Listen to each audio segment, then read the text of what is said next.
I'm walking down the street. I do want to say to Doni and many of you in this room that over a very long career in this city, all of you have helped me and my colleagues tell the truth and to try to tell. I may not look like you and you me, but my head up. I'm from South Carolina, so I just... You got it. What does this event mean to you, Miss Peggy Morris? Oh, my heart, Happy 20th anniversary. my heart is about loving up on my sisters. Do you know what it feels like to have your sisters in the room? John. And dare to be different and unique. I'm gonna be the best me I can be by letting His glory shine through. I am beautiful, I am blessed, but not just what you see in the flesh. I'm free from people, free from myself. The doctor lived next door to the janitor, to the reverend, and the lawyer. We were together. Now we get so high and mighty that you create stress for your society because you don't like poor black folks either. That's a health problem. Get yourself together so I can stop being taking care of geriatric people and get back to pediatrics. I thank you, Doni, for all you've done. Let's keep doing it all and more. Letting His glory shine through. Dare to be you, dare to be me, dare to be different and unique. I'm gonna be the best me I can be by letting His glory shine through. And I dare you, I dare you, I dare you to be you. All right. Praise the Lord. It's December 31st, 9:21 p.m. And we just had to do a wrap-up video, a segment on 2023. Bless the Lord, O my soul, and all that is within me. Bless His holy name. Thank you, Lord, for allowing us to make it through another year. As the new year comes in, we pray that we can release all of the negative stuff and embrace all of the good that is to come. We built this network, BlackUSA.News, going back to December 2020. And since then, we've had the opportunity to welcome a lot of hosts from around the country. Deborah Hardnett down in Atlanta, Joey Noble down in Miami, Art Doug Blackshirt out in Oakland, California, Tashmere Gathers, who was in New York City, but now she's here in Maryland. Chap Davis, Quita has come aboard. Forget Quita's last name. But so many different hosts from around the country who all bring their story. Yolanda Pulley, Jason Rodriguez, Quita Chansey. I'm sorry, Quita. She runs Baltimore Homes. And that's been the thing. We've had the chance to bring just the little people who really make our country great, our community great. You know, a lot of times we think, you know, it's the Kwesi Mfumes, it's the legendary people, but it's the everyday people, the people who live right next door, people who are doing their thing. You know, like Quita, she builds these little tiny homes. I don't always agree with her concept, but everybody needs a home. And when you think about it, and I think that's been a big lesson for me this year. Think before you talk. Listen, you might find out somebody might teach you something you don't know. You might learn something. You might see something from a different perspective that you hadn't really considered. 2023 has been tumultuous in many regards, but we're still here.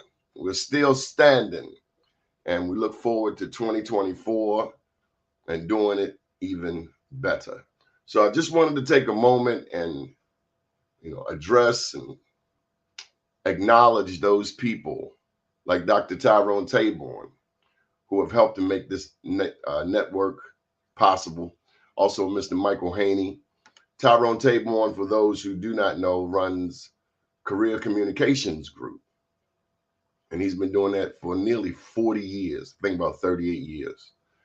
He publishes 2 magazines, Black Engineer Magazine and Hispanic Engineer Magazine. And in addition to those magazines, and as a part of marketing those magazines, he produces the BEA, which is a whole separate entity. Got these 2 magazines, Black Engineer, Hispanic Engineer magazines. He wants to close the digital divide. He's all about fighting digital apartheid. And that's essentially where Black and brown people are more on the periphery of technology and digital innovation compared to mainstream America. And that's why he got his honorary doctorate degree from Dr. Eugene Deloach at Morgan State University School of Engineering, because he's a pioneer and he's been working to close this digital gap for 4 decades when nobody really cared. If you look around Baltimore now, you have a lot of people who are in the forefront of digital technology. They're the spokesperson for Black America, for Black Baltimore. They want to get Black people involved. But Dr. Tabon has been doing this for 4 decades. All of that to say, come February, the BEA, which is the Black Engineer of the Year Awards, or be all you can aspire to be, the Black Engineer Awards is coming back after about 12 years. They've been in DC, because Baltimore, and this is a whole separate conversation, Baltimore is not all that supportive or embracing of efforts and initiatives by Black people. This is a majority Black city that has the proclivity to not support Black people. It's amazing. It's like when you look at the Baltimore City public school system. Grade changing. Fox 45 has been doing specials on grade changing and the underperformance of our students, of our schools, of our teachers. And I'm not a big fan of Fox. But you got to ask the question, if Baltimore City students have one of the highest per pupil expenditures in the entire country, then why are students, why can't they count? Why can't they read? I'm not saying all of the students, but too many students. Something is fundamentally wrong here in the city of Baltimore. Something's wrong. No recreation centers in neighborhoods where violence is high, where poverty is ubiquitous, where vacant houses are seemingly everywhere. Where's the investment in the inner city? Somebody is pussyfooting at City Hall. Somebody is BSing here in Sandtown. We've had several meetings this year. Kudos to the young people who have gotten involved like never before. But shame also on the older people who are pussyfooting. There was a time when Sandtown had it going on back in the 90s. But the past 23 years, Lillian Jones Recreation Center's closed. I still can't get over the 13-year-old girl who got killed in front of the recreation center, in front of a group of people, and no killer has been brought to justice. We have a lot of that in the city of Baltimore. But anyway, not to make you sad, one thing I've noticed this year, from a broader perspective, from a macro perspective, is that Facebook and Instagram, also Twitter, they are now bowing down to TikTok. TikTok is really come on the scene. And so somehow we got to get TikTok to be a part of this network here. Got a mayor's race coming up May 14th. It's going to be interesting. Right now, I think if the election were today, it looks like Brandon Scott would retain his seat. That's just what I see. I mean, you got a lot of different people in the race, but do they have a clear-cut path to victory? He's getting married, got a baby coming, but he hasn't got his hands caught in any cookie jar. Now, a lot of people don't like the Baltimore Gas and Electric move. Maybe it was imminent, but nonetheless, I think if the election were today, if you would have asked me, if I had to bet, I think he would take it. Now, a lot of people like Sheila Dixon. A lot of people have talked about, you know, what was going on with the young man in the video. I don't know. But I don't know. Last time she was in office was, what, 2007? A lot of her bases died or moved to the county. I don't know.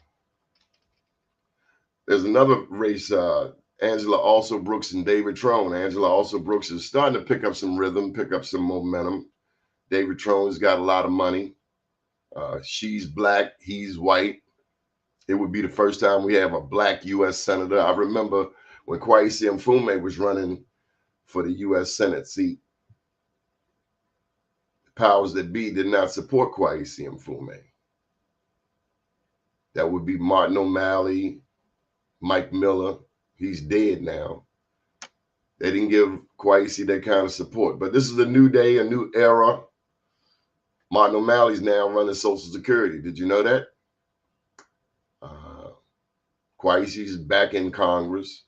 So who knows? This might be the year that Angela Also Brooks, who is the county executive for Prince George's County, this might be her year. She's gotten a lot of endorsements where David Trone seemingly is just, you know, he will buy an election. That's the word. He will buy an election. He will buy your whole team.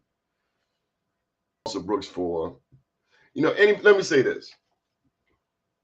For anybody who steps out there into the political realm, I know Marsha Jew, she's talking about running for city council. For anybody who steps out there into the political realm, I give you mad respect, because it is the boldest thing you could do besides serving in the military or being a police officer. You put your whole life on the line. Mentally, physically, spiritually, economically, politically, your whole life. You think running a business is tough? And I'm tough on politicians. I just want them to do what they say they're going to do. But truth be told, it is the most daring, courageous thing that an American can do, is to step out there into the political realm. Your whole life is on the line.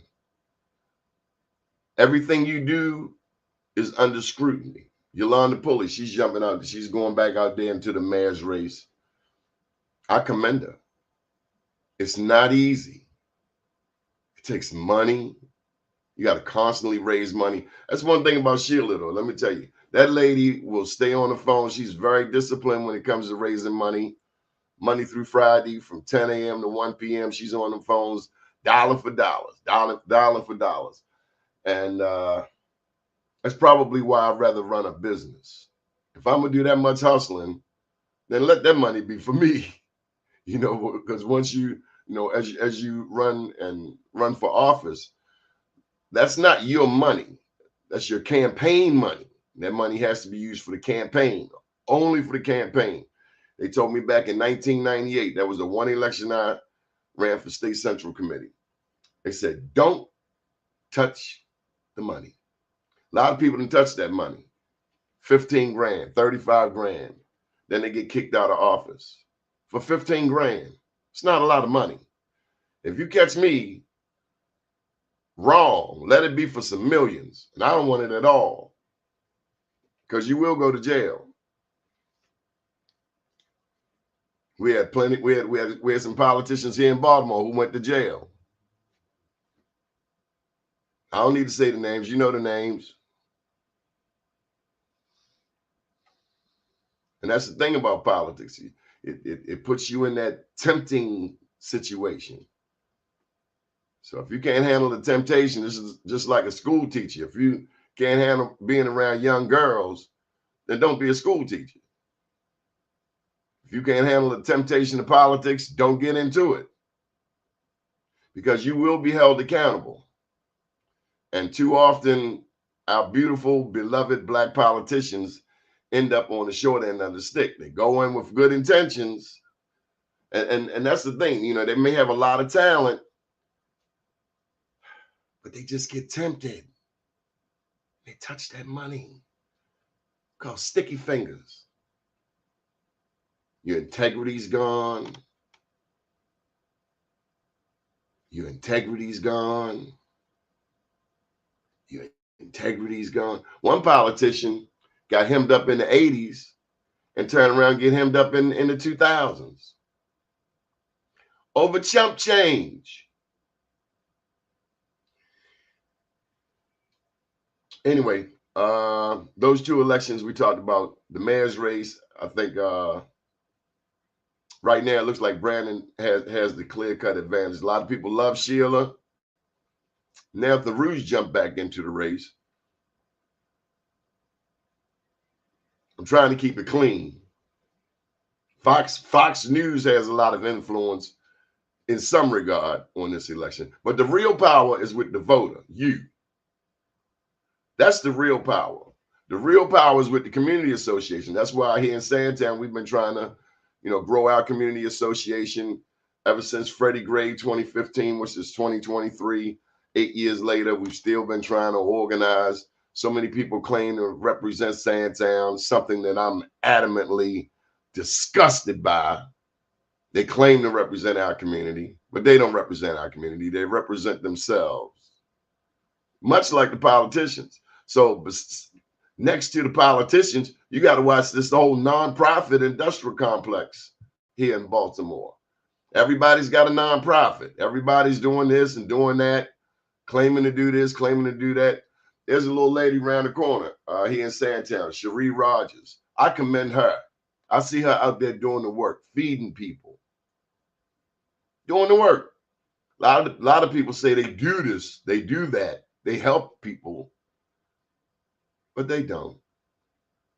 So kudos to the unknown, the unsung heroes, the rarely celebrated people who do the work. That makes me think of also how they moved the B. Gaddy dinner over to Cherry Hill. Now I heard a unique perspective today, one that I had not considered. And that's what I'm saying. 2023 has been a big lesson for me. I'm old school, traditional. The B. Gaddy dinner, in my mind, is East Baltimore. Period. End of story. But it was brought to my attention today that B. Gaddy was Baltimore. She wasn't just East Baltimore. She was all of Baltimore. I can't say that I really like the idea of moving the B. Gaddy dinner from East Baltimore down there to Cherry Hill. But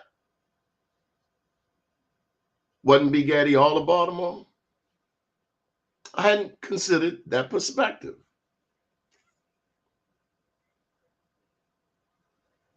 They got hungry people over there too. Tell you something else I had not considered. You would have never told me that December 2023, I would understand that the demographics of Sandtown would change. When the white people first started coming to Sandtown right after Freddie Gray, you started seeing all of these homeless white people, I was angered. Why was I angered? Because the neighborhood was changing. And I remember a time when we black people would go to places like Hamden, like South Baltimore, and we would get chased out of there. We'd get rocks thrown at us, bottles thrown at us. But things change. You would have never told me that I would be helping white addicts here in Sandtown. You would have never told me that. You would have never told me that I would come to care about some of our white addict neighbors. But I do. There was a white lady in the alley. I've told that story a couple of times on this network. And she was belligerent. But they are people too. Unfortunately, America has made race an issue among the people who can least afford the issue.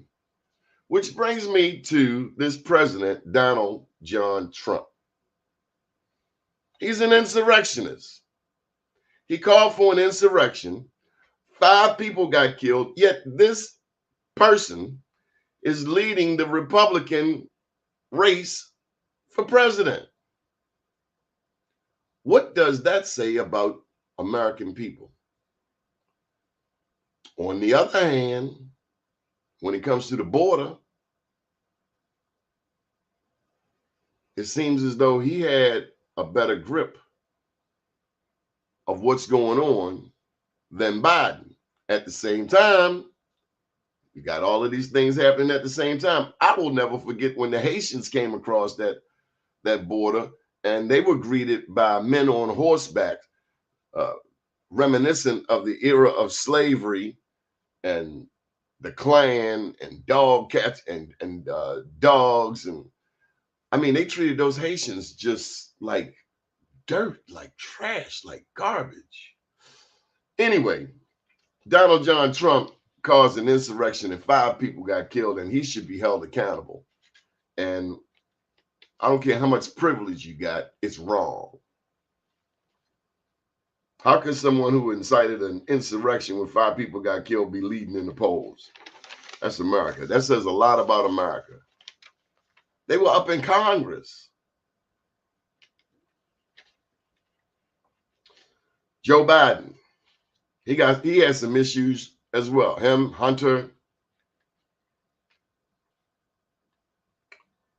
I heard New York Mayor Eric Adams recently called, said people can't just show up in New York. I'm talking about immigrants.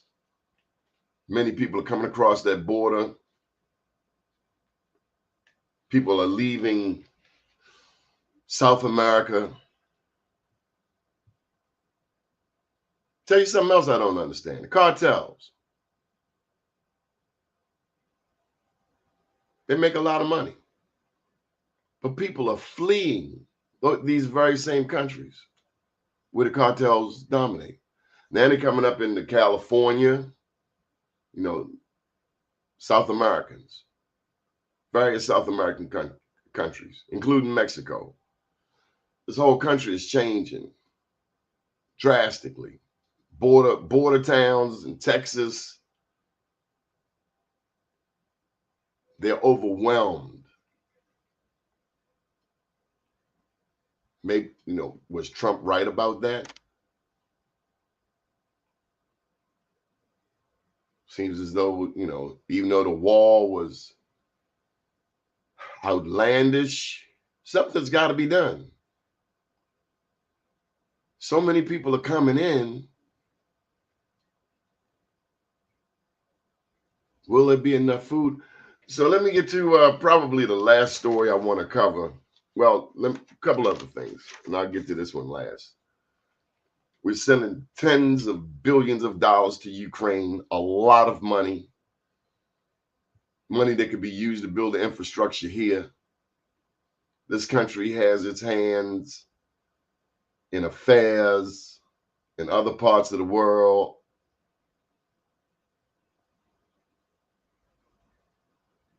We want to be the leader on everything. There's a cost to be the boss.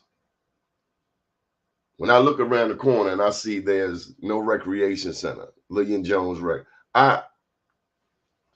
it's hard for me to empathize with what's going on in Ukraine, because that's a whole nother ball of wax. You're talking about Putin, Netanyahu, Iran, these various networks, Hamas, Hezbollah, ISIS, Russia, China, BRICS. You know what BRICS is? Brazil, Russia, India, China, South Africa. All of these coalitions. This world has gone crazy. This world has gone mad. And we have to speak up for our communities. One thing I want to acknowledge is Shirley Nathan Pulliam. She's had a rough year, our former state senator. She lost a son this year, lost so many people this year. Mr. Ed Hooks went home. If they never call me about another funeral in life, it's all right with me. God. But Shirley Nathan Pulliam, they recognized her earlier this year in January, February, at the University of Maryland, School of Nursing tribute. Everybody showed up for, including Baltimore County Executive Johnny Olszewski, Shirley Nathan Pulliam, former state senator. She has been a servant, a true servant, born in Jamaica. Wagwan to me, my Jamaican friends. And she has been a friend, especially to nursing students, but also to people behind the walls. Not all politicians answer letters from people behind the walls. Dolores Kelly used to make note of that. Once you answer one letter from a person from behind the walls, you get in the habit of doing that. And I say that because nobody's more incarcerated in America than Black people. Black men make up approximately 38% of the prisons in America, when we as a collective comprise 13% of the broad population. With 13% of the population, but nearly, 40% of the people in prison. And Black women are the fastest growing demographic. Why Black people are always the one getting locked up? And too often for crimes we did not do. That criminal justice system is a beast. Too many times our young people are playing with, as they say on the streets, they're throwing rocks at the penitentiary. We got to do better in 2024. Now look on television, I see two young people, three young Black men jump on a white lady and just start beating her and taking her items, phone, car keys. Man.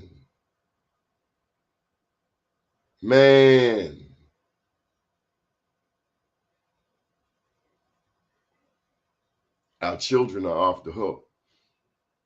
And unfortunately, we can only protect them but so far. They're going to have to learn the lesson. Unfortunately, that means they're either going to get killed or they're going to prison.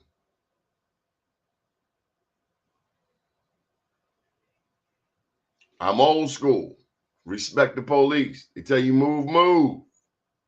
Police tell you move, move. They shouldn't have to tell you. You should see it coming. Our kids are smart. They play video games. They understand this. They understand that. But this,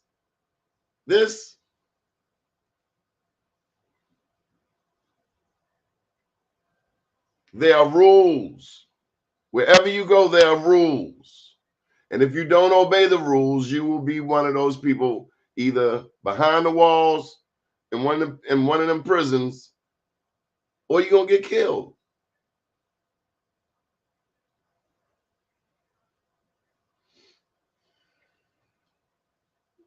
I don't know what our politicians are thinking. I guess they want to, they want to balance things out. But there are rules and there are repercussions. And if you keep going out here doing wrong, you're going to pay the price. And you're going to break your mama heart. You're going to break your daddy heart. That's just what it is. Big ups to Bud Crawford. A lot of people didn't think he was going to beat Earl Spence. He dominated Earl Spence. Big ups to Tank Davis. He beat Ryan Garcia. I just learned today that Tank Davis has changed his name to Abdul Wahid, the slave of the one. You got to love Tank Davis. He's buying some houses. He and Santown bought his old house that was all in the news a couple of weeks ago. Javante Tank Davis, now known as Abdul Wahid. I'm really proud. I remember watching Floyd Mayweather some years back. He was still younger. He was saying some outrageous things. But I want to commend Floyd Mayweather. I salute him because he mentored Tank. From what I see, from my perspective, I'm not on the inside. I do know a couple of the people on the inside. Just from my perspective, he is a very accomplished person, a very accomplished boxer, stacks of money. But he took the time, from what I've seen, and invested in Javante Tank Davis, now known as Abdul Wahid. And look at Abdul Wahid. Look how he's evolved. It is a beautiful thing. Kudos. And it's a reminder that we all can help somebody. We all can mentor somebody. We all can take the time to invest in somebody. Might be the kid next door. Might be a kid in our own family. Even when we don't want to. I think that's a beautiful thing. I mean, seriously. Floyd used to be wild. Used to say some things. But I watched him. See, love is a verb. And that's what a lot of people don't get. They say, I love you. I love you. I love you. Okay, whatever. Love is not saying I love you. Love is showing. Love is investing your time. Love is setting an example. Love is sacrifice. And that's what I see in Floyd Mayweather and Abdul Wahid, formerly known as Javante Tank Davis. Look at him. Look how he's evolved. How he's evolving. We all should be evolving, self-included. Help me, somebody. Henrietta Lacks, she made it in the news. Thank God. Ben Crump stepped up to the plate. Ron Lack's been over there fighting for a long time to get his grandma some attention. And lo and behold, finally, he had to go out of town to get a lawyer. He went all the way to Texas. He was in Texas going to a church service, and a person said to him, you should get Ben Crump. And the rest is history. Finally, Henrietta Lacks, whose HeLa cells, H-E-L-A, capital H-E, capital L-A, her HeLa cells, the immortal cells, these are self-rejuvenating cells taken from my body without her consent by them people over there in East Baltimore. The famous East Baltimore Medical Research Institution. They took her cells and have made billions. Billions. And they gave that family crumbs. Utterly despicable. Utterly despicable. But finally, in 2023, Henrietta Lacks is finally getting the attention and the money, thanks to Ben Crump, attorney at law, And we are so proud of that. Finally.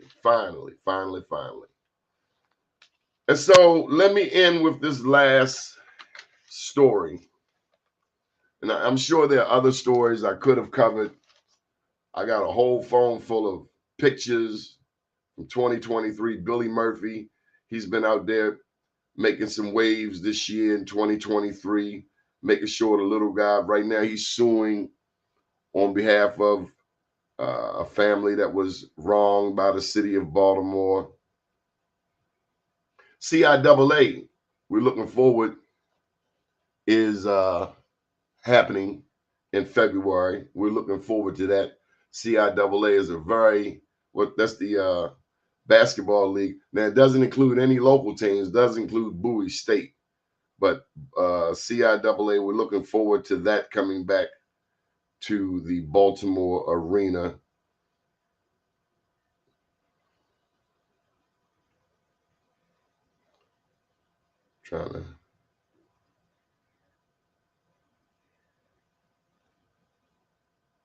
I guess there are a whole bunch of stories we could cover.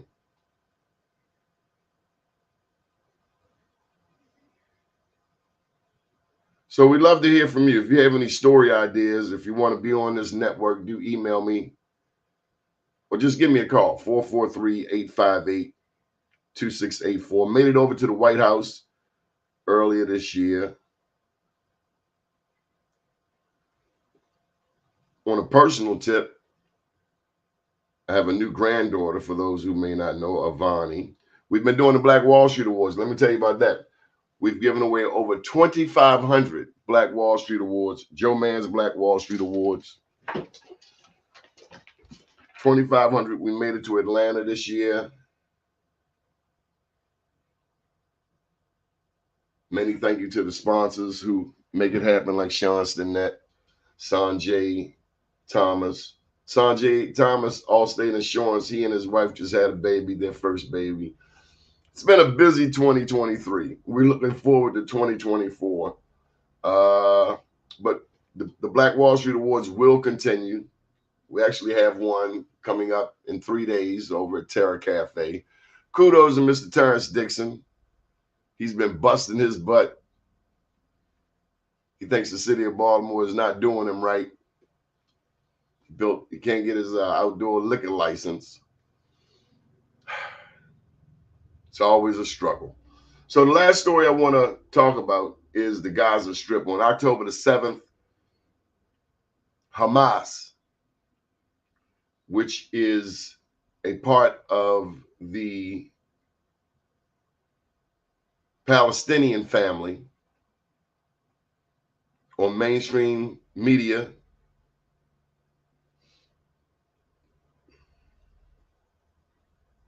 they are referred to differently.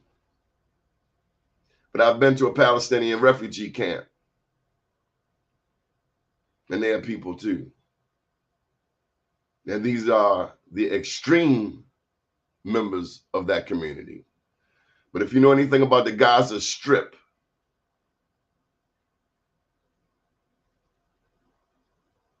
you know that before 1945, 1948, Christians, Muslims, Jews all lived together.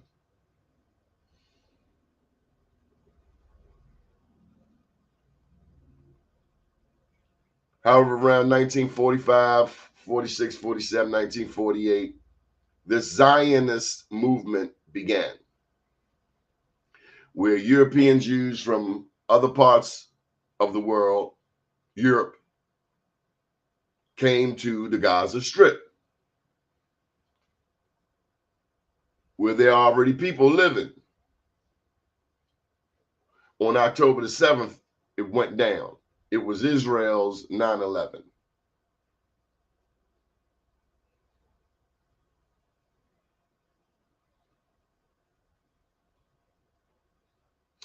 It kind of reminds me of Fannie Lou Hamer, when you get sick and tired of being sick and tired. On one side, you got the Palestinians. On the other side, you got the Israeli community. And they're living pretty well over there. You've seen the television. Hamas on October the 7th crossed the line. And these are the people in the community who are the warriors, the gladiators, and who they were sick and tired of being sick and tired. And they crossed the line over to the Israeli community, just on the other side, because they feel like their lives are being impacted by those over there. Y'all living all well, and we barely eating. And so they kidnapped a bunch of people. In retaliation, Israel started bombing everything that moved on this side of Palestine, on the Gaza Strip. And might be a little excessive with it. Matter of fact, they're being very excessive with it, because that's what the protests are about all over the world, including New York City.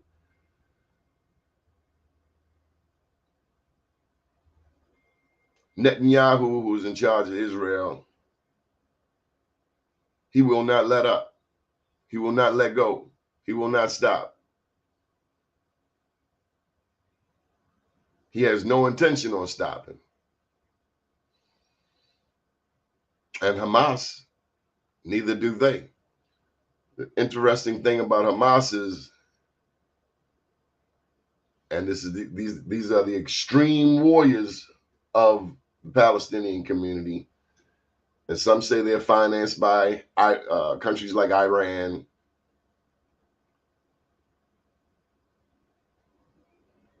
They can actually talk a person into becoming a suicide bomber. Now that, for me, at that juncture, that's beyond terrorism. That's crazy. So it's different words that get thrown around.